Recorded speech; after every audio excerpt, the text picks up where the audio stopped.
ministère de l'Environnement. Je pense que, bon, on ne va pas taper sur la première question. Déjà, l'état des lieux a été déjà fait lors des sessions d'hier. Donc on va commencer par présenter quelques photos sur une forme de dégradation. Donc j'invite la personne qui va présenter, qui va commenter, sans que ça soit pris d'une façon dramatique, mais c'est une des formes de dégradation malheureusement qu'on constate sur l'île.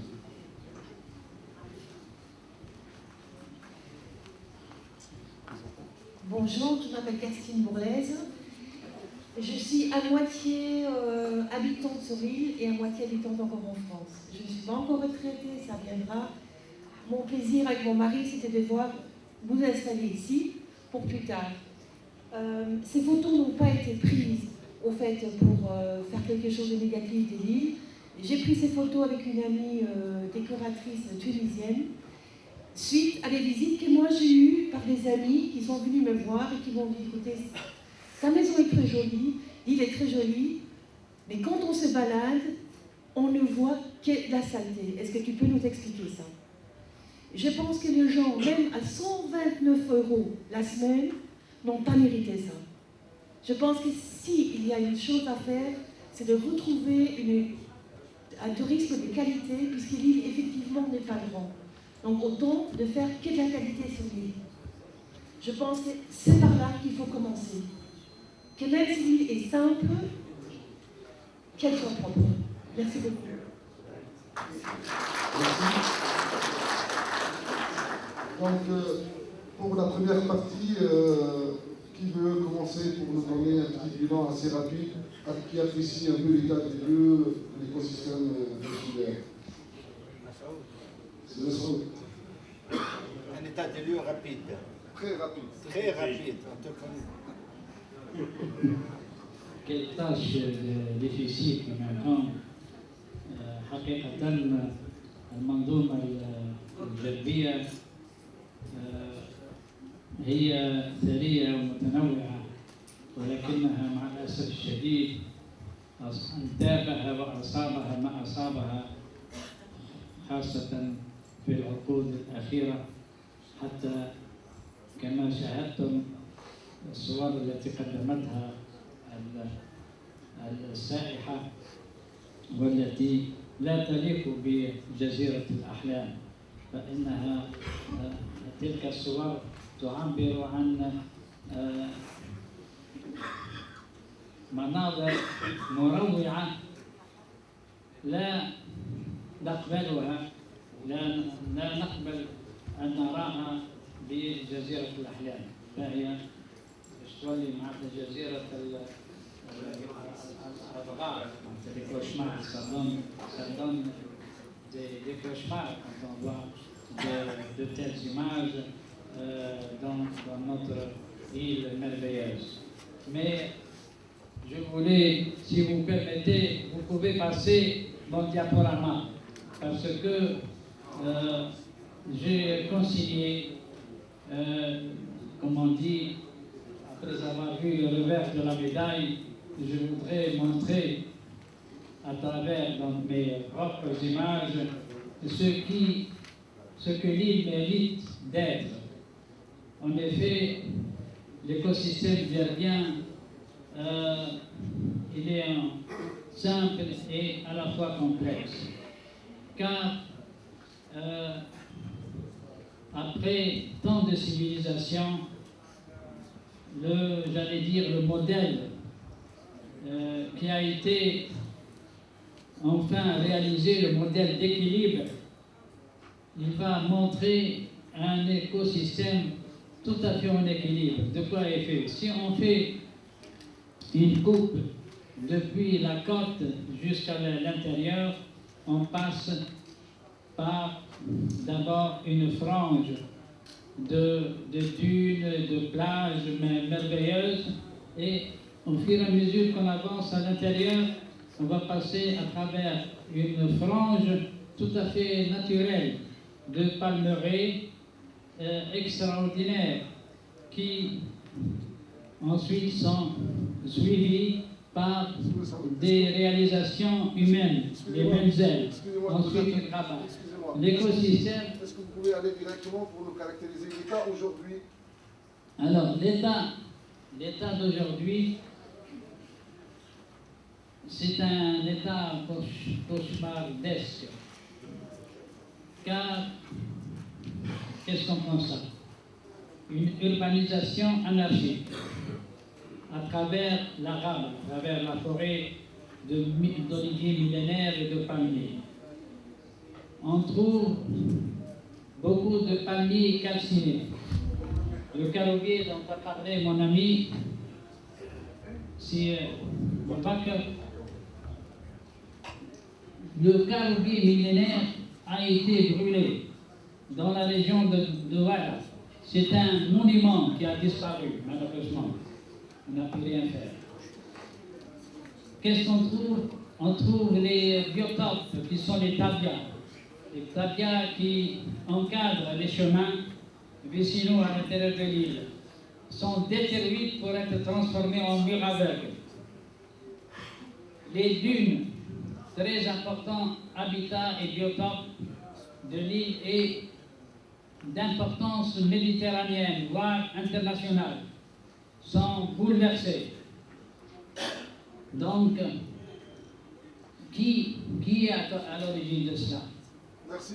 C'est l'homme, Est-ce que vous pouvez mais vous adresser à M. Bourg pour vous répondre, si vous permettez? Qui est à l'origine? Qui est à l'origine? كما كثير اللي غادي ونحن نرد عليه. Il va représenter un peu les facteurs.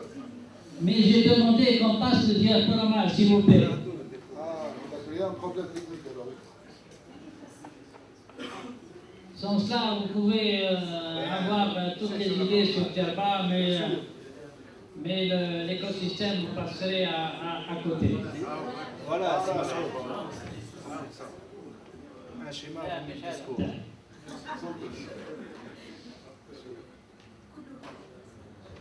Allez, voilà. C'est ça le cauchemar. Je vais bien. أنا نحتحرك ما نحتكرش الحوار لازم سيقول Voilà. prendre le relais, Merci, c'est ma soeur. mais Donc, nous avons besoin de savoir un peu quels sont les facteurs de vulnérabilité et comment ces facteurs ont pu être accélérés ces derniers temps. les facteurs Donc, je m'adresse à ces groupes. sont beaucoup plus humains que naturels, qui ont catalysé les facteurs naturels. Voilà. Merci. Merci, c'est ma soeur. Donc, M. Bourg, professeur. Merci, c'est monsieur. Merci beaucoup. Permettez-moi de remercier mon cher ami et collègue Sidi Bakr pour son discours. Je profite quand même de sa parfaite connaissance et maîtrise de l'écosystème djerbien pour lui poser la question et la réponse viendrait par la suite. En tant que représentant du ministère, quels sont vos projets réels, Concrets, qui touchent la réalité djerbienne? Et personnellement, j'ai des propositions, je vais vous dire par la suite. Alors, pour être droit au but et pour la pédagogie de la chose, je dirais que les facteurs sont au nombre de 5. D'abord, nous connaissons que l'île de Djerba, l'essentiel de l'écosystème djerbien, c'est un écosystème irrité. Il y a 5 à 6 000 ans, tout ce que nous voyons presque maintenant en surface n'existait pas. Donc tout est irrité. Irrité il y a 5 à 6 000 ans. Et si on dit quelque chose qui est irrité, c'est-à-dire que si on va le détruire, la situation serait irréversible, on ne peut pas revenir au point de départ. Et ça, c'est un premier facteur de la vulnérabilité de l'île de Djerba. Le deuxième, c'est la fragilité. Le fait d'être une île, le fait d'être petit, le fait d'appartenir à un milieu semi-aride. Donc l'île de Djerba, par nature, est un écosystème fragile, au sol très peu développé, aux potentialités naturelles limitées. Malheureusement, et c'est le troisième facteur, face à la fragilité naturelle, il y a des causes anthropiques relatives à l'homme qui ont exacerbé, qui ont exagéré la fragilité de l'île.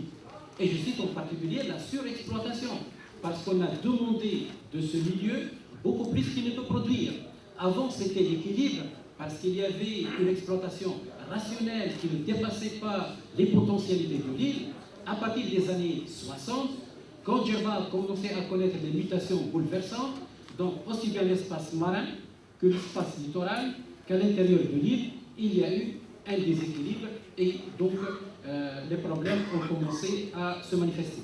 Le quatrième facteur qui a incité davantage la fragilité de l'île, c'est le comportement du Djerbien même. C'est le délabrement de paysage qui est la conséquence en réalité réelle du changement de comportement de l'insulaire, du Djerbien même, qui a laissé faire et qui voit l'état de délabrement des benzèles, des maisons, des pistes, etc., et qui ne fait absolument rien. Cinquième facteur, il est aussi anthropique, c'est qu'on n'a pas compris réellement que faire sur le plan de correction du milieu. J'ai juste à côté de moi la PAL, l'Agence de protection d'aménagement du littoral, et le ministère. Malheureusement, ce qui a été fait en matière de correction, c'était quelque chose d'irrationnel. Il est allé contre nature. Il a exagéré, par exemple, il a exagéré l'érosion marine.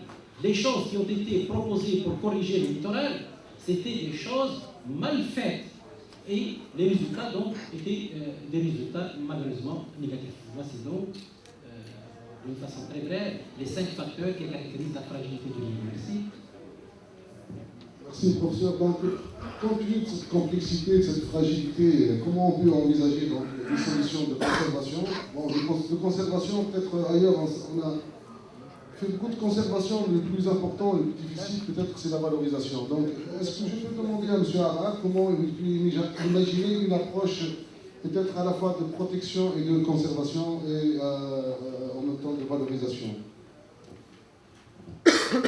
Vaste question, bien sûr, et pas facile à régler. Mais moi, je dirais, je partirai de ce que vient de dire le professeur Montebourg. C'est la première chose, c'est d'intégrer ce fait de fragilité. Aujourd'hui, on a oublié ça. J'ai l'impression qu'on a oublié qu'on est dans un écosystème fragile et par conséquent qui exige une approche différente de quand on est dans un milieu, disons, moins fragile, avec des ressources, avec des réserves, etc. Donc la première des choses, à mon avis, c'est d'intégrer cette dimension de fragilité dans le processus de valorisation, d'exploitation, etc. Traduisons ça en termes pratiques, je dirais, il faut, avec tout ce qu'on a entendu, avec tout ce qu'on sait maintenant, il faut une nouvelle vision de développement de cette île. Donc ça nous ramène à ce fameux titre de notre forum, quel modèle de développement? Je n'ai pas la solution dans ma poche, c'était ça, c'est vraiment merveilleux, mais je dirais on est obligé de réfléchir, de se concerter pour définir une nouvelle vision de développement de cette île. Bien évidemment, cette vision ne peut être, comme on dit maintenant aujourd'hui, que concertée, qu'en partie locale. Bien évidemment, il faut aussi du national, du central, etc., des décisions d'en haut, mais elle n'est qu'une vision élaborée à la base et dans laquelle les différents acteurs joueront un rôle. Cette vision, si on veut la mettre en œuvre, il faut aussi des instruments, disons par exemple institutionnels. On a beaucoup parlé, et peut-être on en parlera dans les sessions à venir, sur cette fameuse gouvernance insulaire qui fait défaut aujourd'hui et que chaque portion de l'île se comporte comme une république à part. Et ça, c'est pas possible. Du point de vue gestion durable du territoire, on a donc besoin de quelque chose qui organise cette gestion, etc. Donc il y a vraiment, je pense, et moi je suis vraiment heureux que ce forum contribue à développer des réflexions qui vont dans ce sens, dans le sens d'une autre vision qui malheureusement aujourd'hui n'est pas. Donc il reste beaucoup de travail à faire et je suis vraiment optimiste parce que je considère qu'à partir du moment où on est conscient du problème et on commence à sentir le problème, et peut-être les collègues aborderont plus tard les questions des déchets et autres, je crois qu'il faut aller dans le sens de l'élaboration d'une vision durable, partagée, concertée, et avec la loi, avec les institutions, etc. Merci Saïd. Je voudrais revenir monsieur le représentant du ministère de l'Environnement pour effectivement répondre à la question qu'envisage le ministère et quel programme est prévu au niveau du GIRPA concernant la conservation des écosystèmes. Et puis je vais donner la parole à la part aussi pour profiter tout de suite déjà des investissements. Merci.